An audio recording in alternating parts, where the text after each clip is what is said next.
بسم اللہ الرحمن الرحیم۔ کیا آدمی اس گھمنڈ میں ہے کہ اسے آزاد چھوڑ دیا جائے گا؟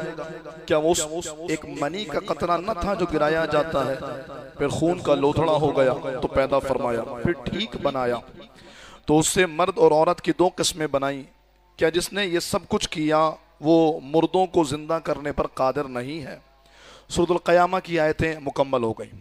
اللہ رب العالمین نے آیت نمبر 36 میں زندگی کا پورا نصاب اور ہمیں پیدا کیے جانے کی وجہ بیان فرمائی۔ اللہ فرماتا ہے ایحسب الانسان، کیا انسان یہ سمجھتا ہے کہ اسے یوں ہی آزاد چھوڑ دیا جائے گا؟ بہت سارے مفاہیم اس کے مفسرین نے بیان کیے ہیں، لیکن لفظ صدا کا معنی سمجھیے گا اور پھر اس بات کو آپ جانیے گا کہ قرآن ہم سے کہنا کیا چاہتا ہے۔ صدا کا معنی جو لغات القرآن کے ماہرین بیان کرتے ہیں اور صدا کا معنی جو مفسرین نے بیان کیا کہ صدا ایک ایسی اونٹنی کو کہا جاتا ہے کہ جو اونٹنی نہ دودھ دے رہی ہوتی ہے اور نہ ہی اس کی ہڈیوں میں مغز باقی رہ جاتا ہے، یعنی گوشت بھی نہیں ہوتا، بالکل لاغر کمزور ہے۔ تو اس اونٹنی کو اس کا مالک نہ ذبح کرتا ہے، کیونکہ ذبح کر کے اس کا حاصل کچھ نہیں ہے، وہ کہتا ہے یہ تو بیکار ہو گئی، میرے کسی کام کی نہیں رہی، نہ وہ دودھ دیتی ہے نہ وہ بچہ دے سکتی ہے۔ تو اس اونٹنی کا مالک اس اونٹنی کو یوں ہی چھوڑ دیتا ہے، اب وہ چرتی ہے، گھومتی پھرتی ہے، بالآخر مر جاتی ہے، جہاں چاہے وہاں مر جائے، اس کے مالک کو اس کی کوئی پرواہ نہیں ہوتی۔ دو مفاہیم قرآن کی آیت سے نکلے۔ کیا انسان یہ سمجھتا ہے کہ اللہ تعالیٰ نے اس کو یوں ہی آزاد چھوڑ دیا ہے کہ جیسے ایک اونٹنی جہاں چاہے مر جائے، اس کے مالک کو کوئی پرواہ نہیں؟ اللہ تعالیٰ ہماری آخرت اور ہماری عاقبت کے بارے میں یہ چاہتا ہے کہ ہم اللہ کے رضا والے کام کریں، اور اللہ تعالیٰ بار بار ہمیں متنبہ فرماتا ہے۔ قرآن میں اللہ فرماتا ہے فَمَنْ شَاءَ فَلْيُؤْمِنْ وَمَنْ شَاءَ فَلْيَكْفُرْ، تم میں سے جس کا جی کرے وہ ایمان لے آئے، جس کا جی کرے وہ کافر ہو جائے۔ تو مفسرین فرماتے ہیں کہ اللہ کفر کے بارے میں اجازت دے رہا ہے کہ نہیں، اللہ تعالیٰ حکیم ہے اور حکیم کا کلام حکمت سے خالی نہیں ہوتا۔ تو یہ دراصل زجر و توبیخ ہے، جیسے ایک باپ اپنے بچے کو کہ آج کے بعد مجھے تجھے کچھ نہیں بولوں گا، تو چاہے پڑھائی کر یا نہ پڑھ، یہ جاہل رہ جا۔ اس کا مطلب یہ نہیں ہوتا باپ کہتا تو جاہل ہو جا، بلکہ باپ زجر کرتا ہے، توبیخ کرتا ہے، ڈانٹتا ہے اس کو اور بتاتا ہے کہ تیرے لیے پڑھنا ہی بہتر ہے۔ ایسے اللہ فرماتا ہے ایمان لانا ہی بہتر ہے۔ تو ہمیں اللہ تعالیٰ نے شتر بے مہار نہیں کیا، ہمارا مالک ہمیں آزاد نہیں چھوڑتا کہ ہم اس کی طرح ہو جائیں جس کے مالک کو اس کی کوئی پرواہ ہی نہیں ہے، چاہے جہاں چاہ کے مرے، کہیں چاہ کر کے اپنا بیڑا غرق کرے، اپنا ایمان برباد کرے، اپنی آخرت برباد کرے۔ نہیں، اللہ تعالیٰ اپنے محبوب کے غلاموں کے بارے میں اللہ رب العالمین کا یہ انداز ہے، یہ عادت ہے، یہ سنت ہے کہ اللہ چاہتا ہے کہ اللہ کے محبوب صلی اللہ علیہ وسلم کے سارے غلام جنت میں داخل کیے جائیں، اور وہ انہیں تربیت اور نصیحت کے بہترین اصول فراہم کرتا۔ ایک بات۔ دوسری بات یہ ہے کہ صدا کا معنی شتر بے مہار ہے، یعنی جیسے ایک اونٹنی آزاد ہوتی ہے، وہ جہاں چاہتی ہے چلی جاتی ہے، جو چاہتی ہے کھا لیتی ہے، جہاں چاہتی ہے پڑ جاتی ہے، سو جاتی ہے۔ کہا ایسے بندہ نہیں ہے، نہیں، تمہیں آزادی نہیں دی گئی ہے، تم ایسے آزاد نہیں ہو، تم اس طرح کے ہو جس کا مالک اس کی فکر کرتا ہے اور اس کے ایک ایک عمل کا حساب کیا جائے گا۔ خود قرآن کریم فرماتا ہے اِنَّ عَلَيْكُمْ لَحَافِظِينَ، تمہاری یہ کاندھوں پہ فرشتہ بیٹھا دیے گئے ہیں، بالکل آزادی نہیں دی گئی۔ کرامن کاتبین، وہ کرامن کاتبین یعلمون ما تفعلون، جو تم کرتے ہو وہ لکھ لیتے ہیں۔ پھر اللہ رب العالمین 24ویں سے بارے میں فرماتا ہے صرف یہی نہیں کہ اللہ تعالیٰ نے ہمارے کاندھوں پر 2 فرشتے مقرر کیے ہیں، اللہ فرماتا ہے یہ تمہارے بدن کی کھال ہے، یہ بھی تمہیں واچ کر رہی ہے، اور قیامت کے دن یہ بدن کی کھال بھی اللہ کی بارگاہ میں کہے گی ہاں مالک اس نے یہ گناہ کیا ہے، تو بندہ ان کھالوں سے کہے گا تو میرے خلاف گواہی کیوں دے رہی ہے؟ تو وہ یہ کہے گی آج تو ہم وہ کہیں گے جس کا رب نے ہمیں حکم دیا ہے۔ یعنی یہ بدن کی کھال بھی بندے کے اعمال کو دیکھ رہی ہے، اور اسی کو سورہ یاسین میں اللہ نے بیان فرمایا، اس کو اللہ فرماتا ہے کہ منہ پر مہر لگا دیں گے، اليوم نختم على افواههم وتكلمنا ايديهم وتشهد ارجلهم بما كانوا يكسبون، پھر ہم ہاتھ سے کلام کریں گے، پیروں سے کلام کریں گے، اور پوچھا جائے گا کہ بتا اس نے کیا کیا، تو ہاتھ گواہی دے رہے ہوں گے بندے نے کیا کیا، پیر گواہی دے رہے ہوں گے بندے نے کیا کیا، شتر بے مہار نہیں۔ بس ایک نقطہ یہاں پر بیان کر کے، آج باتیں بہت ساری عرض کرنی ہے، وقت وہی محدود ہے، تو ایک نقطہ صرف یہاں پر بیان کر کے، ایک صوفی صاحب کی میں نے ایک دعا سنی، کمال کی دعا تھی۔ آج جب میں درس قرآن کی تیاری کر رہا تھا تو مجھے ان کی دعا یاد آئی، اور مجھے لگا کتنی مطابقت ہے، اور اللہ والوں کی دعاؤں کا قرآن سے کیسا ربط ہوتا ہے کہ وہ اپنی دعاؤں میں بھی قرآن کے ان الفاظ کو شامل کر دے جس کو اللہ نے بیان کیا۔ وہ دعا مانگتے یا اللہ مجھے اس اونٹنی کی طرح نہیں کرنا کہ جس اونٹنی کو اس کے مالک نے چھوڑ دیا، بلکہ اللہ مجھے اس اونٹنی کی طرح بنا دے کہ جب تک وہ اونٹنی اپنے مالک کو فائدہ پہنچاتی رہتی ہے اس کا مالک اس سے فائدہ اٹھاتا رہتا ہے، اور جب وہ کسی کام کی نہیں رہتی تو اس کا مالک اس کو ذبح کر کے اس کے گوشت سے فائدہ اٹھاتا ہے۔ یا اللہ مجھے بھی اس اونٹنی کی طرح بنا دے جب تک میرا بدن تیرے دین کے کام آتا رہے، میری زبان، میرا مال، میری جان، میرا کردار، جب تک میرا وجود تیرے دین کے کام آتا رہے مالک، تو اس سے اپنے دین کو فائدہ پہنچاتا رہے۔ اور جب میں کسی کام کا نہ رہوں، بڈھا ہو جاؤں، جب میں اپنی ذات سے دین کو فائدہ نہ پہنچا سکوں، تو مجھے اپنی راہ میں شہادت کی موت عطا فرما اور اس کے ذریعے اپنے دین کو تقویت عطا فرما۔ تو یہ صوفیہ کی دعا اسی سے مطابقت رکھتی ہے۔ اللہ رب العالمین فرماتا تمہیں یوں شتر بے مہار نہیں چھوڑا گیا، ہر ایک بندے سے اس کے متعلق پوچھا جائے گا۔ پھر قرآن کریم کے اس اسلوب کو اگر ہم غور سے دیکھیں تو جو پچھلے دروس میں آتے ہیں وہ دیکھیں گے کہ پہلے اللہ نے احوال قیامت بیان کیے، پھر اچانک اللہ تعالیٰ نے انداز تبدیل فرمایا، اپنے محبوب سے خطاب کیا، پھر اللہ رب العالمین اس کو تبدیل فرمایا، اور پھر موت کی سختیوں کو بیان کیا، اب دوبارہ قیامت کی دلیلوں پر آ گیا ہے۔ یہ کیا ہے؟ فرمایا یہ بہترین خطیب کا انداز خطیبانہ ہوتا ہے۔ خطیب جب بھی گفتگو کرتا ہے اپنی ٹاپک کو بیان کرتا ہے، اور اس کے بعد پھر کچھ ضمنی باتوں کو، کچھ ادھر ادھر کی باتوں کو جو ضروری ہوتی ہیں ان کو ذکر کرتے ہوئے، ان کو بیان کرتے ہوئے پھر وہ دوبارہ اپنے اسی ٹاپک پر آ جاتا ہے اور لا کر اپنے مقصد کو بیان کرتا ہے۔ کہ یہ خطیب کا زبردست انداز خطیبانہ ہوتا ہے۔ تو وہ لوگ جو ادھر ادھر کی آئیں بائیں شیں کر کے وقت گزاری کریں اور اپنے مقصد کو بیان نہ کریں، تو قرآن کریم کے اس اسلوب سے سبق سیکھیں کہ خطیب کا کام یہ ہوتا ہے کہ ٹو دا پوائنٹ بات کرے، اور لوگوں کو جو مقصد لیا ہے، جو پوائنٹ کیا ہے، بعض لوگوں سے پوچھا جائے آپ کے بیان کا موضوع کیا، یہ بس کچھ بھی کر لیں گے۔ یہ منصب کے ساتھ بے وفائی ہے، یہ منصب کے ساتھ غداری ہے۔ آپ کو ممبر ملا، آپ کو محراب ملا، آپ کا ایک پورا ویژن ہونا چاہیے، آپ کا ایک مقصد ہونا چاہیے، آپ ایک پورے مقصد کے تحت گفتگو کریں گے۔ اگرچہ آپ لوگوں کی یوں کہہ لیجئے کہ تربیت کے لیے مختلف اور گوشوں کو بھی ڈسکس کریں گے، لیکن پھر آپ مقصد پر آ کر اپنی بات کو مکمل کریں گے۔ اور اگر ہم اپنے مقصد کی بات کریں فی زمانہ، تو ہمارا مقصد کیا ہے؟ تو آپ دیکھیے، اگر کوئی خطیب ٹو دا پوائنٹ تو بات کرتا ہے لیکن جملے تھوڑے سخت ہیں، قبول کیجئے گا۔ اب حالات وہ نہیں ہیں کہ ہم آپ کو کھیر کھانے کا طریقہ بیان کریں، اب حالات وہ نہیں ہیں کہ ہم آپ کو بتائیں کہ اب سارا دن میٹھا میٹھا ہے، نہیں۔ اگر کوئی خطیب دین کو کھیر کی طرح اور گلاب جامنوں کی طرح بیان کرے کہ سب کچھ میٹھا میٹھا ہے اور سب کچھ اچھا اچھا ہے، تو ایسا نرم دین بتانے والا بھی غدار ہے، ایسا میٹھا دین بتانے والا بھی غدار ہے۔ قبلہ امیر المجاہدین فرماتے تھے ہمیں ہمیشہ یہ بتایا گیا سرکار کی رضا، سرکار کی محبت، سرکار کی خوشنودی، سرکار کی توجہ، سرکار کی عنایت، ہمیں کبھی یہ نہیں بتایا گیا کہ رسول اللہ ناراض بھی ہو جاتے ہیں، ہمیں کبھی یہ نہیں بتایا گیا وہ چہرہ انور کو پھیر بھی لیتے ہیں۔ ہمیں ہمیشہ میٹھا دین بتایا گیا، اور ہمیں یہ بتایا کہ سرکار اس کو دیکھ کر مسکرا رہے تھے، سرکار اس پہ شفقت فرما رہے تھے، حضور چہرہ انور کو پھیر بھی لیتے ہیں، اور جس سے سرکار نے توجہ کر لی، جس سے سرکار نے اپنے چہرہ انور کو پھیر لیا، وہ اللہ تعالیٰ اس کے دنیا اور آخرت کو برباد کر دیتا ہے، اور وہ بندہ اپنے کسی بھی عمل میں کسی بھی اعتبار سے اس قابل نہیں رہتا کہ وہ اللہ کے حضور پیش ہو سکے۔ تو یہ یاد رکھیے، یہ وقت میٹھا دین بیان کرنے کا نہیں ہے، یہ وقت منبر و محراب سے دین کی حقانیت بیان کرنے کا۔ ہم یہ مانتے ہیں کہ ہم اس قابل نہیں ہیں کہ ہم فلسطین میں جا کر جہاد کر سکیں، لیکن اس کے باوجود ہم اس قابل نہیں، ہماری نسلوں کو ضرورت پڑے گی۔ یہ دیکھیں، یہ جنگ رکنے والی نہیں ہے، یہ تو طے ہے۔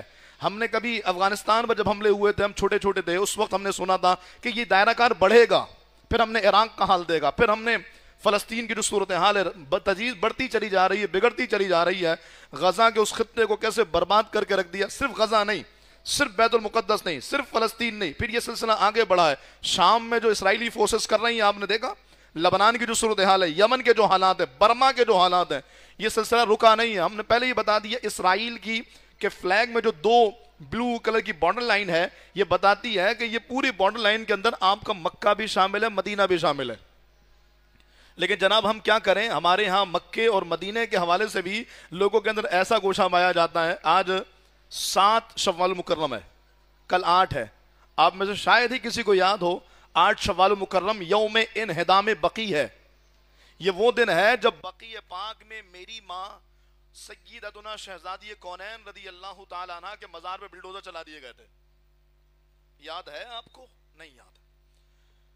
10,000 سے زائد صحابہ کرام، جس میں عثمان غنی ہیں، جس میں جناب سیدتنا عائشہ صدیقہ ہیں، جناب امام جعفر صادق، یہ صحابی نہیں ہے لیکن یہ بھی ہیں، جناب عباس بن عبد المطلب ہیں، جناب امام حسن ہیں، ان سمیت کثیر صحابہ اور تابعین کے مزارات پر بلڈوزر، جس میں سرکار کے والد گرامی کو بھی پھر وہاں دفن کیا گیا تھا۔ سرکار دو عالم علیہ السلام کی آل کے کئی ایسے افراد ہیں۔ 8 شوال مکرم یوم انہدام بقی کیا کیا گیا تھا؟ پوری سوچی سمجھی سازش کے تحت سلطنت عثمانیہ کے 2 ٹکڑے کیے گئے۔ کاش میرے پاس وقت ہو تو میں آپ کو بتاؤں، 3 بر اعظموں پر سلطنت عثمانیہ تھی، اس کو توڑا گیا اور پھر ایک الگ سعودیہ بنایا گیا، اور وہاں مکہ مدینے کی جو صورتحال، اور پھر وہاں پر باضابطہ علماء نے کتابیں لکھی ہیں کہ حرم محترم میں کعبے کے سامنے علماء کو قتل کیا گیا۔ آج یہ کوئی بیان کرنے والا نہیں، کیونکہ اگر بیان کرے گا تو پھر اس کے معاملات خراب ہو جائیں گے۔ ہم نے اس کو بلا دیا، آپ کیسے سوچ سکتے؟ نہیں مکہ مدینے پہ بات آئے گی تو ہم جان دے دیں گے۔ میں نے کہا ابھی کس پر بات آئی ہے؟ 17 مہینے جس پر ہمارے محبوب صلی اللہ علیہ وسلم، ہمارے محبوب، لیکن سبق اگر بھلا دیا تو پھر ہمارے 3 مہینے کا تسلسل ضائع ہو جائے گا۔ محبوب عالم، جان عالم، سید عالم، خاتم النبیین صلی اللہ علیہ وسلم نے 17 مہینے تک جس کی طرف رخ کر کے نماز پڑھی۔ وہی بیت المقدس کہ معراج شریف میں جانے کے لیے پہلے مسجد اقصی تک کا سفر کیا گیا۔ دنیا جانتی ہے، اہل علم سے واقف ہے، اگر کوئی حضور کے معراج کا مسجد اقصی تک جانے کا انکار کرے وہ کافر ہے۔ اس کے باوجود ہم یہ سمجھ نہیں پائے کہ مسجد اقصی کی اہمیت کیا ہے، اور پھر ہم کہیں مکہ مدینے کے لیے جان حاضر۔ نہیں جناب، مکہ مدینے میں وہ طوفان اور وہ قیامت آ چکی ہے 1923 کے بعد سے، لیکن ہم اس پر خاموش تھے۔ اور آج ہمارے یہاں یار وہی تو اصل دین ہے، وہیں سے تو دین چلا ہے، وہ جو کہیں گے وہی تو ٹھیک ہے۔ تو میں اس پر تفصیلی گفتگو نہیں کرنا چاہتا۔ بات یہ ہے کہ ہمارا کردار کیا ہے، ممبر و محراب کا کردار کیا ہے، ہماری ذمہ داریاں کیا ہیں، یہ ہر ایک پر لازم ہے کہ وہ اس کو ادا کرے۔ میٹھا دین نہیں ہونا چاہیے۔ یہ بیان کیا جائے کہ جب ایک مسلمان دوسرے مسلمان سے ملے تو کیفیت کیا ہو؟ رحماء بینہم، آپس میں رحم دل ہیں۔ لیکن جب کافروں کا مقابلہ اشداء علی الکفار، پھر کافروں پر وہ سختی ہو، کوئی نرمی، کوئی رعایت نہ ہو۔ موجودہ صورتحال کے تناظر میں 2 باتیں عرض کر کے پھر اس آیت کریمہ کو، یعنی جو ہماری 4 آیتیں رہتی ہیں، اس کو میں مکمل کرتا ہوں۔ موجودہ صورتحال میں دل چھلنی ہے۔ آپ نے دیکھا ہے فلسطین کے فلیگ بھی ہم نے اپنے بھائیوں کے ہاتھوں میں دیے ہیں۔ وجہ یہی ہے، کیا کریں ہم؟ ایک مسلمان یہ پوچھتا ہے ہم کیا کریں؟ کتنے لوگوں نے ہم سے پوچھا، ہم اپنے بڑوں سے پوچھتے ہیں حضرت بتائیں ہم کیا کریں؟ ہم کٹتے وہ لاشیں دیکھتے رہیں؟ وہ جو بلاسٹ کے دوران جو باڈیز آسمانوں پر گئی ہیں، کلیجہ چھلنی نہیں کر رہا؟ اگر دل میں درد نہیں ہو رہا، اگر تکلیف نہیں ہو رہی، پھر تو ہم آپ سے بات ہی نہیں کر رہے نا۔ ہم تو بات ان سے کر رہے ہیں جو مسلمان ہیں، کیونکہ رسول اللہ صلی اللہ علیہ وسلم نے فرمایا کہ بدن کے ایک حصے میں درد ہو، جیسا پورا بدن تکلیف محسوس کرتا ہے ایسے ہی مومن ہے۔ دنیا کی کسی خطے کا مسلمان ہو، اگر تکلیف میں ہے تو پورا بدن اس کے درد کو محسوس کرے گا۔ ہم آپ سے بات نہیں کر رہے اگر آپ کو درد نہیں ہو رہا، اگر آپ کو بائیکاٹ نہیں سمجھ میں آیا، ہم آپ سے بات کر ہی نہیں رہے۔ ہمارے مخاطب آپ ہے ہی نہیں، ہمارے مخاطب تو وہ لوگ ہیں کہ جن کو درد ہو رہا ہے۔ کیا کریں؟ دل عجیب و غریب کیفیت کا شکار ہے، بندہ اضطراب میں ہے۔ یا اللہ کیسی مجبوری ہے، کیسے حالات ہیں۔ میں نے قرآن کریم کا مطالعہ کیا، کوئی ایسی صورت نظر آ جائے، کوئی ایسا حال نظر آ جائے جس کو ہم کہیں کہ قرآن نے ہماری رہنمائی کی ہے، اور ایسا کیسے ہو سکتا ہے؟ ہم پورا مہینہ یہ کہتے رہے قرآن نے ہماری رہنمائی کی ہے، اس معاملے میں قرآن نے ہمیں تنہا چھوڑ دیا ہو؟ بالکل نہیں چھوڑا۔ سنیے قرآن کیا کہتا ہے۔ قرآن کریم کا مطالعہ کرو، 3 طرح کے لوگ ایسی صورتحال میں سامنے آتے ہیں جو موجودہ صورتحال ہے فلسطین کی یا پورے اقوام عالم کی، عالم اسلام کی۔ 3 طرح کے گروہ ہیں۔ پہلا گروہ جس کو سورۃ توبہ کی آیت نمبر 44 میں اللہ نے بیان فرمایا، اور اللہ تعالیٰ ان کے بارے میں فرماتا یجاہدوا باموالہم وانفسہم واللہ علیم بالمتقین، کہ جب ایسا وقت آتا ہے وہ اپنے مال کے ساتھ، اپنی جانوں کے ساتھ جہاد کرتے ہیں۔ اور اس آیت کریمہ کے حقدار فلسطین کے وہ مجاہدین ہیں، اس آیت کریمہ کے حقدار وہ مائیں ہیں جو سب کچھ قربان کرنے کے بعد بھی ڈٹی ہوئی ہیں، وہ بچے ہیں جو سب کچھ قربان کرنے کے، یعنی 2-2 سال کے وہ بچے جن کو، جو اگر صرف رونے کی ایکٹنگ بھی کرے نا ہمارا کلیجہ پھٹنے کو لگ جائے، وہ بچے اپنی ماں اپنے باپ کے بغیر اکیلے ہاسپٹل میں ڈرپ لگوا رہے ہیں۔ کیا کس طرح کی صورتحال ہے؟ میں کہاں سے شروع کروں، کہاں پر ختم کروں؟ تو کہا یجاہدوا باموالہم وانفسہم، اللہ رب العالمین فرماتا ہے کہ وہ اللہ کی راہ میں جہاد کرتے ہیں۔ اسی کو اللہ نے فرمایا هل ادلکم علی تجارۃ تنجیکم من عذاب علیم، کیا میں تمہیں وہ تجارت نہ بتاؤں جو تمہیں اللہ کے عذاب سے بچا لے؟ تؤمنون باللہ ورسولہ وتجاہدون فی سبیل اللہ، کہ وہ اللہ پر اور آخرت پر ایمان رکھتے ہیں اور اللہ کی راہ میں جہاد۔ پہلا گروہ تو یہ ہے، اور ہمیں دونوں ہاتھوں سے سلام ہو ان مجاہدین کو، چاہے ابو عبیدہ ہو، ابو حمزہ ہو، اسماعیل ہنیہ ہو، یحییٰ سنوار ہو، یا کوئی اور مجاہد، اللہ ان سب پر اپنی کروڑوں رحمتیں نازل فرمائے۔ جو ڈٹے ہوئے ہیں اللہ ان کے قدم مضبوط کرے۔ جو جمے ہوئے ہیں اللہ پاک ان کی غیب سے مدد فرمائے، جیسے اس نے ابابیل کو بھیجا تھا، جیسے اس نے ابرہہ کے لشکر کو ہلاک کیا تھا، جیسے بدر کے دن اس نے فرمایا تھا ان یمددکم ربکم بخمسۃ آلاف من الملائکہ، کہ پریشان نہ ہو، اگر یہ پھر آئیں گے ہم 5000 فرشتے مدد کو بھیجیں گے۔ اے مالک تیرے بندوں نے میدان سجا لیا، سب کچھ قربان کر دیا، اور وہ ان کی دعائیں اللہ اکبر کبیرہ۔ تو پہلا گروہ وہ جو ڈٹا ہوا ہے، پہلا گروہ جو سب کچھ قربان کر رہا ہے اور جنہوں نے اپنی راہ میں اللہ کی راہ میں جہاد کیا۔ دوسرا گروہ ان لوگوں کا ہے جو جہاد کرنا چاہتے ہیں لیکن اسباب نہیں پاتے۔ اچھا یہ زبان کے دعووں سے نہیں ہوگا نا، یہ دل کی کیفیت کا نام ہے۔ ان اللہ علیم بذات الصدور، وہ دلوں کے بھید جانتا ہے، یہ زبان کی کیفیت پر نہیں۔ یار ہم جہاد کرنے کو تیار ہیں، 7 اپ چھوڑنے کو تیار نہیں ہیں، ہم جہاد کرنے کو تیار ہیں، یہودیوں کی مصنوعات کا بائیکاٹ کرنے کو تیار نہیں۔ مذہبی لبادے والوں لوگوں کو دیکھا، ابھی کی بات ہے، مذہبی لبادے جبہ و دستار والے بائیکاٹ نہیں کر رہے ہیں، پوچھا جائے گا، آنے تو دو وقت، یہ فلسطینیوں کا خون جب گریبانوں پر ہوگا ایک ایک بندے سے پوچھا جائے گا، ہماری نہ مانو قیامت کے دن پتہ لگ جائے گا، حشر کو ہوگا یہ معلوم کہ جیتا کون اور ہارا کون۔ تو میں یہ عرض کر رہا ہوں دوسرا گروہ ان لوگوں کا ہے جو جہاد کرنا چاہتے ہیں لیکن اسباب نہیں، وہ اپنے مسلمان بھائیوں کے کندھے سے کندھا ملا کر لڑنا چاہتے ہیں لیکن مجبور ہیں، لڑ نہیں سکتے، ان کی حوصلے بلند ہیں، ان کی نیت صاف ہے، ان کے ارادے پختہ ہیں اور دل اپنی مسلمان بہن بھائیوں کی محبت سے بھرا ہوا ہے۔ قرآن کہتا ہے ان کے بارے میں وَلَا عَلَى الَّذِينَ إِذَا مَا أَتَوْكَ لِتَحْمِلَهُمْ قُلْتَ لَا أَجِدُ مَا أَحْمِلُكُمْ عَلَيْهِ تَوَلَّوْا وَأَعْيُنُهُمْ تَفِيضُ مِنَ الدَّمْعِ حَزَنًا أَلَّا يَجِدُوا مَا يُنْفِقُونَ۔ سورۃ توبہ آیت نمبر 92۔ ان لوگوں پر کوئی گناہ نہیں جن کا حال یہ ہے کہ جب وہ اے نبی تمہارے پاس اس غرض سے آئے کہ تم انہیں کوئی سواری مہیا کر دو، یعنی جہاد میں جانا ہے، سواری نہیں ہے، اور تم نے کہا میرے پاس تو کوئی ایسی چیز نہیں ہے اس پر میں تمہیں سوار کر سکوں، حالانکہ والی کونین ہے، فرماتے ہیں اگر میں چاہوں تو احد پہاڑ سونے کا بن کر میرے ساتھ چلے۔ صحابہ جنگ کے لیے سامان لینے آئے، کہا میرے پاس نہیں ہے، کیوں؟ امت کی آسانی کے لیے، آگے آنے والی امت کی تسلی کے لیے کہ اگر تمہارا جذبہ سچا ہے اور تم فلسطینیوں کے ساتھ کھڑے ہونا چاہتے ہو اور تم واقعی دل کے پکے ارادے کے ساتھ ان کے کندھے سے کندھا ملا کر کافروں کی آنکھوں میں آنکھیں ڈالنا چاہتے ہو تو سنو، محبوب کریم علیہ السلام پر ایسا ہی صحابہ کرام کی ایک جماعت آئی تھی اور حضور نے ان کو جواب دیا اور تو فرمایا تو وہ اس حالت میں واپس گئے۔ اب حضور نے تو منع کر دیا سامان نہیں، کیسے جاؤ گے؟ تو اس حالت میں واپس گئے کہ ان کی آنکھیں نم تھی اور ان کے دل غم میں ڈوبے ہوئے تھے اور آنکھوں سے آنسو جاری تھا اور ان کے پاس جہاد میں جانے کو کوئی اسباب نہیں تھے۔ راتوں کے اندھیرے میں دعا کرو مالک ہم بے بس ہیں، یہ جوانی بھی یوں ضائع ہو رہی ہے، یہ سینے کی طاقت، یہ بازوں کی قوت ضائع ہو رہی ہے، مالک کاش کوئی ایسی سبیل ہوتی کہ ہم ان بازوں کی قوت سے اپنے بہن بھائیوں کی مدد کرتے۔ یہ آنکھوں میں آنسو آنا، یہ آنکھوں کا ڈبڈبا جانا اور یہ دل کی کیفیت کا سچ، یہ اللہ جانتا ہے، اور یہ میں ممبر پہ بیٹھ کر درد دل بیان کروں یہ کیفیت نہیں ہے، وہ جو تنہائی والی کیفیت ہے جو رب جانتا ہے، وہ جو لوگوں کے سامنے نہیں جو رب کے سامنے ہو اور جس میں خاص رب کریم کی بارگاہ میں حاضری ہو۔ تو فرمایا یہ وہ لوگ ہیں جن کی اللہ کاوشوں کو قبول فرماتا ہے اور انہیں بھی اللہ اپنے مسلمانوں کے ساتھ جہاد کرنے جیسی ثواب عطا فرماتا ہے۔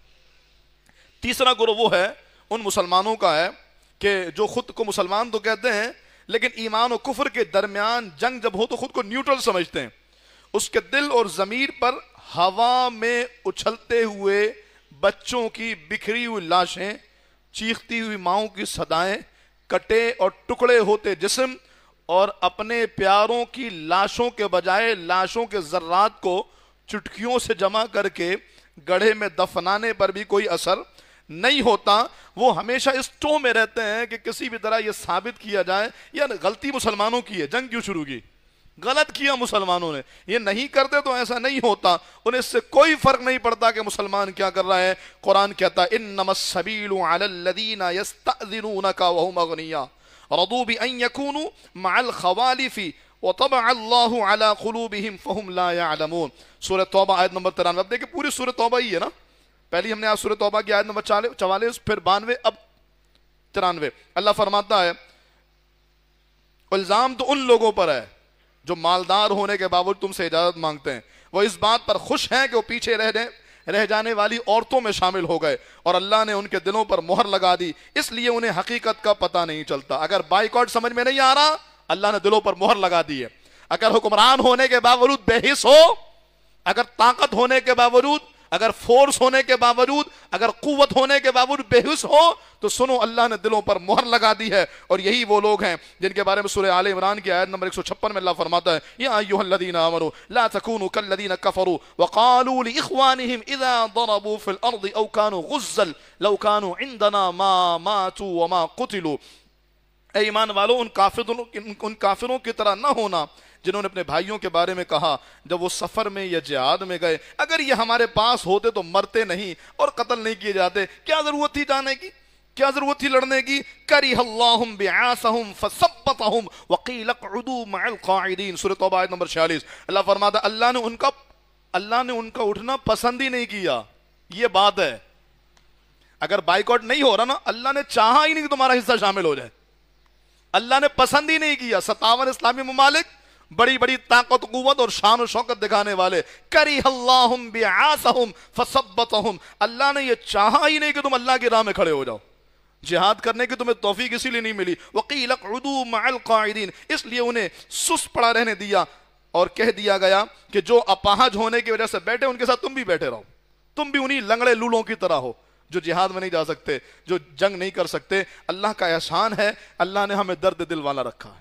اللہ پاک اس درد دل کو اور بڑھائے، جذبہ جہاد کو اور اللہ تعالیٰ قوت دینے کی توفیق دے. اللہ ان حکمرانوں کو، ان آرمی کو، ان فورسز کو، 57 اسلامی ممالک کو اللہ غیرت ایمانی دے کہ وہ اٹھیں.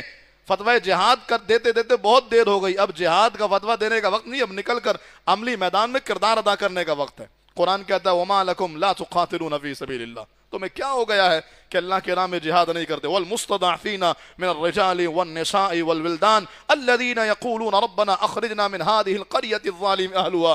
کیا ہو گیا تمہیں کہ ان مظلوموں کے لیے اللہ کی راہ میں نہیں نکلتے ہو؟ إِذَا قِيلَ لَكُمُ انفِرُوا فِي سَبِيلِ اللَّهِ ثَاقَلْتُمْ إِلَى الْأَرْضِ، کہ جب تمہیں کہا جائے اللہ کی راہ میں نکلو جہاد کرنے تو ایسا لگتا ہے تمہیں زمین نے پکڑ لیا. أَرَضِيتُمْ بِالْحَيَاةِ الدُّنْيَا، کہ تم دنیا کی زندگی پر راضی ہو. یہ ان حکمرانوں سے خطاب ہے، ان طاقتور لوگوں سے خطاب ہے. اور اگر کوئی سوچ میں بیٹھا ہے، چاہے وہ بائیکاٹ نہ کرنے والا ہو یا حکمران ہو، کہ یار ہم تو خاموش ہیں تو ہم سکون سے ہیں، اگر اپنی معیشت کے لیے، اگر بیرونی قرضوں کی وجہ اگر ہم خاموش ہیں تو یہ جنگ رکنی نہیں ہے، یہ جنگ ہمارے دروازوں تک بھی پہنچنی ہے اور وہ وقت دور نہیں ہے. میں بد دعا نہیں دے رہا، میں حالات کی وہ منظر کشی آپ کے سامنے کر رہا ہوں جس کو ہر ذی شعور سمجھتا ہے کہ وہ صورتحال بہت جلد آنے والی ہے، اللہ نہ کرے، جو ہمارے دروازوں تک یہ چیز پہنچے گی اور سب کچھ خراب کر کے برباد کر کے رکھ دے گی. بہرحال اللہ رب العالمین نے ہمیں جذبہ دیا، اللہ عمل کرنے کی توفیق دے. ان فلسطینیوں کے ساتھ اپنی عقیدتوں کو قائم رکھ کر کے ان فلسطینیوں کے لیے راتوں میں دعائیں کرنے، ان کے لیے ان کی محبت میں یہودیوں کا بائیکاٹ کرنے اور اپنے بچوں کو یہ سبق پڑھانے، بیٹا دیکھ یہ دیکھو یہ بچہ کیسے لڑ رہا ہے نا، ایسے تم نے بھی جہاد کرنا ہے. اپنی نسلوں کو تیار کرنا ہے انشاءاللہ. بولیے انشاءاللہ. اپنی نسلوں کو جہاد کے لیے تیار کریں گے، اپنے بازوؤں کو اٹھا کے اپنی نسلوں کو انشاءاللہ جہاد کے لیے تیار کریں گے. ہم نہیں، ہماری نسلیں انشاءاللہ اپنے بازوؤں کی قوت سے اسلام کی بقا کے لیے اپنا کردار ادا کریں گے انشاءاللہ. قرآن کریم کی آیت مکمل کروں درس، کیونکہ آگے وقت نہیں ہے ہمارے پاس. قرآن کریم کی آیت کریمہ میں اللہ فرماتا ہے کہ جب یہ فرمایا اللہ رب العالمین نے کہ انسان کو کھلا اور آزاد نہیں چھوڑا گیا، پھر اللہ تعالیٰ نے فرمایا کہ دیکھو الم یک نطفۃ من منی یمنی، تم ایک گندے پانی کے قطرے سے پیدا کیا گیا ہے. تو وہ جو قیامت کا انکار کرتے ہیں وہ یہ تو مانتے ہیں کہ تمہیں اس قطرے سے پیدا کیا گیا. اچھا یہ بتاؤ قطرے سے تمہیں کس نے بنایا؟ پھر وہی اعتراض جو ہم نے سورہ قیامہ کے ابتدا میں کیا تھا وہی اعتراض آئے گا، پھر ہم اس کا وہی جواب دیں گے اور پھر بالآخر بالادستی اللہ کے دین کی ہی ہوگی کہ جب پانی کے قطرے سے پورا بندہ بنا دیا گیا. بلکہ میں آپ سے کہوں گا آپ اپنے مطالعے میں نا اس کے ساتھ سورۃ الدہر رکھیے گا.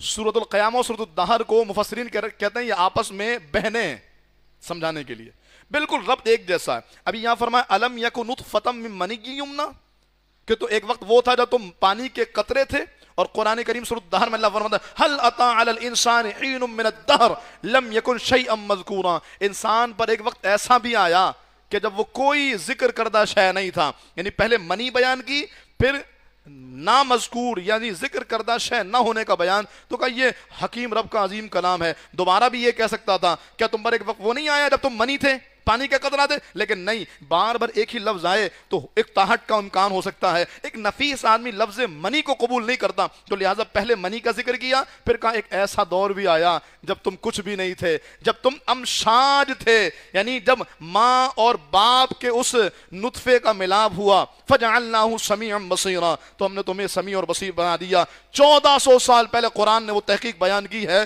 کہ میڈیکل سائنس آج جا کر وہاں پر پہنچی ہے، یہ ٹیسٹ ٹیوب بیبی کا کانسیپٹ ہو، اور یہ سارا جو پروسیجر ہے، جو میڈیکل کے اسٹوڈنٹ ہیں وہ جانتے ہیں کہ کیا سلسلہ ہوتا ہے، اور آج ہم اس نتیجے پر پہنچے ہیں کہ جی عورت کا مادہ لیا جائے، مرد کا مادہ لیا جائے، اس کے ملاپ سے پھر بچے کی ولادت کا سلسلہ ہوتا ہے۔ قرآن نے امشاد لفظ جو ہے اس پر باضابطہ انگریزوں نے ریسرچ کی ہے اور کتابیں لکھی ہے، قرآن نے لفظ امشاد میں آج کے میڈیکل سائنس کی برسوں کی تحقیق کو ایک لفظ میں بیان کر دیا۔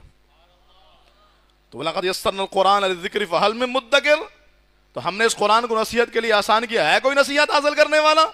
آئیے اپنے رب کی طرف رجوع کیجیے، آئیے اس رب کے قرآن کو پڑھیے، یہ قرآن کی نصیحت ہے۔ پھر اللہ رب العالمین فرماتا ہے ثم كان علقة فخلق فسوى، پھر خون کا لوتھڑا ہو گیا تو پیدا فرمایا، پھر ٹھیک بنایا۔ پھر اللہ رب العالمین نے مرد اور عورت کی دو قسمیں بنائی، اس میں بھی تفصیل ہے کہ وہ کہتے ہیں انسان پہلے بندر تھا پھر بعد میں انسان بنا، تو ہم نے کہا وہ بندر کہاں سے آیا، اس کی تفصیل بیان کر دو، اور اس کے لیے تمہارے پاس کیا دلیل انسان پہلے بندر تھا؟ ہمارے پاس وہ دلیل ہے جس کو ہم نے ذکر کی ہے، بہرحال ایک تفصیل ہے اس میں، الیس ذلک بقادر علی ان یحیی الموتى، کیا جس نے یہ سب کچھ پیدا کیا، یہ سب کچھ کیا، وہ مردوں کو زندہ کرنے پر قادر نہیں ہے؟ وہی جواب ہے بلا قادرین، جو ابتدا میں اللہ نے فرمایا الا ان نسوی بنانا، جو پانی کے قطرے سے بندہ بنا دے، جو مرد اور عورت کے نطفے سے انسان بنا دے، وہ اس بات پر قادر نہیں کہ دوبارہ سے انسان کو زندہ کر دے؟ کہا بلا قادرین علی ان نسوی بنانا، ہاں ہم قادر ہیں اس بات پر کہ ہم انسان کے پوروں کو بھی درست بنا دیں گے، یعنی اس پور کی فنشنگ میں بھی کمی نہیں آئے گی، جیسے ابھی بنایا اسی مرنے کے بعد دوبارہ اٹھایا جائے گا۔ اللہ ہمیں اس پر ایمان رکھنے کی توفیق عطا فرمائے۔ یہ درس قرآن کا سلسلہ کیسا تھا؟ الحمدللہ، سلسلے کو جاری رکھیں، یہ ساروں کے ہاتھ بھی نہیں اٹھ رہے اور آواز بھی ہاتھوں کی آ رہی، ماشاءاللہ۔ تو اس سلسلے کو اگر ہم ویکلی بیسس پہ لے کے چلیں، ہر یوں کہہ لیجیے کہ ہفتے اتوار کی درمیانی رات، یعنی اتوار کے دن جو فجر کی نماز ہے اس میں آپ میں سے جو کہیں، یعنی میں تو دور سے آؤں گا، میں آؤں اور یہاں بندے کم ہوں، ماشاءاللہ، اللہ سلامت رکھے آپ سب کو۔ تو انشاءاللہ اگلے ہفتے سے کنٹینیو درس ہوگا انشاءاللہ، انتخاب کریں گے کیا ہونا چاہیے، کیا بیان کیا جانا چاہیے، اس کو مستقل بنیادوں پر بیان کریں گے۔ اللہ ہمیں حقیقی معنوں میں عمل کی توفیق عطا فرمائے۔ 8 شوال یوم انہدام بقی ہے، 8 اپریل، آج کون سی تاریخ ہے؟ آج 6 ہے، 2 دنوں کے بعد، یعنی منگل کے دن سانحہ فیضان مدینہ، اگر آپ کو یاد ہو 2006، جس میں ہماری بہنوں کو بے دردی کے ساتھ شہید کیا، اللہ پاک ان کے درجات بلند کرے، ان کی قبور کو روشن فرمائے۔ 11 اپریل سانحہ نشتر پارک، 12 ربیع الاول عید میلاد النبی صلی اللہ تعالی علیہ وآلہ وسلم۔ اللہ رب العالمین شہدائے نشتر پار، شہدائے میلاد کی مرقت پہ کروڑوں رحمت نازل فرمائے۔ پھر 12 ربیع الاول کا میلاد کا دھماکہ ہوگا تو مستونگ بھی یاد آئے گا، اللہ ان کی مرقت پہ بھی کروڑوں رحمت نازل فرمائے۔ پھر 15 شوال مکرم یوم احد، شہدائے احد کا سید الشہداء امیر طیبہ کورسی، یہ خاص مواقع ہیں جن کا ذکر ہونا چاہیے، جن کی یاد ہونی چاہیے۔ اللہ رب العالمین ہمیں ان چیزوں سے، ان تمام تر تاریخی واقعات سے منسلک رہنے کی توفیق عطا فرمائے۔ میں آپ تمام کا دل سے شکر گزار ہوں، اپنی انتظامیہ کا، فیصل بھائی ان کی پوری ٹیم کا، ہمارے عریب بھائی پروڈکشن والے، اجوا پروڈکشن ہے، دیگر اور جو احباب ہیں، آپ سب کا بالخصوص جو میرے سامعین ہیں کہ آپ نے عزت بخشی اور مجھے سننے کے لیے آئے۔ یقیناً یہ آپ کا احسان ہے، نہ میرا کوئی کمال تھا نہ ہے، یہ اللہ کا فضل ہے جو اللہ تعالیٰ نے زبان پہ قرآن کو جاری کر دیا۔ اور میں کہوں تو میں اپنے دل میں اس سورہ قیامہ کا نور محسوس کر رہا ہوں، خدا کی قسم، میں اپنے دل میں اس درس قرآن کا، ویسے بولنے والے پر اتنا اثر نہیں ہوتا، میں نے خود بھی محسوس کیا، ہم دعا مانگ رہے ہیں وہ کیفیت کم بنتی ہے، دعا کوئی مانگ رہا ہوں اور ہماری کیفیت زیادہ بنتی ہے، لیکن میں نے درس قرآن دیتے ہوئے اس کا نور اپنے سینے میں محسوس کیا۔ اللہ پاک اس نور کو ہمیشہ قائم رکھے اور اس پر ہم سب کو زندہ رہنے اور اسی پر موت عطا فرمائے۔ اللہ پاک آپ سب کی کاوشوں کو قبول فرمائے، ہماری بخاری مسجد کے اس معاملات کو اللہ خوب ترقی عروج عطا فرمائے۔ اللہ رب العالمین اس کی تعمیرات کو جلد خیر سے پایہ تکمیل تک پہنچائے۔ ہمارے امام صاحب ماشاءاللہ ایک عرصے دراز سے اس منصب امامت سے منسلک ہونے کے باوجود درس قرآن میں باقاعدگی سے ان کا بیٹھنا، حالانکہ تہجد سے پہلے سے آئے ہوتے ہیں، پھر صرف اس میں نہیں، رجب شعبان میں مستقل درس قرآن میں، پھر ان کی حوصلہ افزائی، ان کے وہ خوبصورت جملے، لوگوں کی ذہن سازی، اللہ پاک ان کو صحت دے، زندگی دے، تندرستی دے، اللہ ان کے اہل و عیال کی، گھر بار کی خیر فرمائے۔ میں دیکھتا ہوں ہمارے خادمین بھی درس قرآن میں بیٹھے ہوتے ہیں، اللہ اکبر، خادمین کا کام تو پیسہ لینا اور صفائی کرنا ہوتا ہے، لیکن یہ کون ہے جو ان کے دلوں کو بھی اپنے قرآن کی طرف لگا رہا ہے؟ وہی تو ہے جو نظام ہستی چلا رہا ہے، وہی خدا۔ اللہ پاک ہمارے خادمین کو آباد رکھے، ہمارے مؤذن صاحب کو آپ کے چمکتے چہروں کو اور روشن کرے، اور ماشاءاللہ آج الحمدللہ حلوہ پوری کا انتظام بھی ہے۔ یقیناً ناشتہ تو روزانہ ہوتا ہے، اور یہ ناشتے کے لیے نہیں آئی یہ قوم، الحمدللہ۔ یہ رمضان میں بھی یہ تعداد موجود ہوتی تھی، جب ناشتہ نہ کھانا نہ پانی نہ چائے، کچھ بھی نہیں، بس اللہ کی رضا۔ اللہ تعالی ہمیشہ اپنی رضا عطا فرمائے، اللہ ہم سے ایسا راضی ہو جائے کہ پھر کبھی ناراض نہ ہو۔ اللہ پاک ہماری کوششوں کاوشوں کو قبول فرمائے، ہمارے مرحومین، ہمارے مسجد کے نمازی، یہاں کے بانیان، یہاں کے خدمتگار جو انتقال کر گئے، اللہ سب کی قبور کو روشن کرے، ان تمام تر اعمال کو ان کے توشہ آخرت اور ذریعہ نجات بنائے۔ اللہ پاک ہمیں متحد ہو کر دین کا کام کرنے کی توفیق دے، اور بالخصوص دعا ہے اللہ اہل فلسطین کو غالب فرمائے، اے مالک اہل شام کو غالب فرما، اے مالک ان کی غیب سے مدد فرما۔ درس قرآن میں آنے والے سننے والوں میں سے جس کا عمل تجھے پسند آیا، اے مالک اس کے سماعت قرآن کا واسطہ، اس کے درس قرآن کا واسطہ، اے اللہ ہمارے مسلمان بہن بھائیوں کو غالب فرما۔ اے اللہ اب آنکھیں دیکھ نہیں پا رہی، وہ اڑتے ہوئے لاشیں ہیں، مالک دنیا بے حس بنی ہوئی ہے، اے مالک تو ہی مدد کرے تو مدد ہوگی۔ اے اللہ انہیں غالب فرما، انہیں کامیاب فرما، انہیں سرخرو فرما۔ اے اللہ یہودیوں ان کے سہولت کاروں کو برباد فرما۔ ہماری دعائیں ہمارے مسلمان بہن بھائیوں کے حق میں قبول فرما، آمین بجاہ النبی الامین، وما علیہ الا البلاغ المبین۔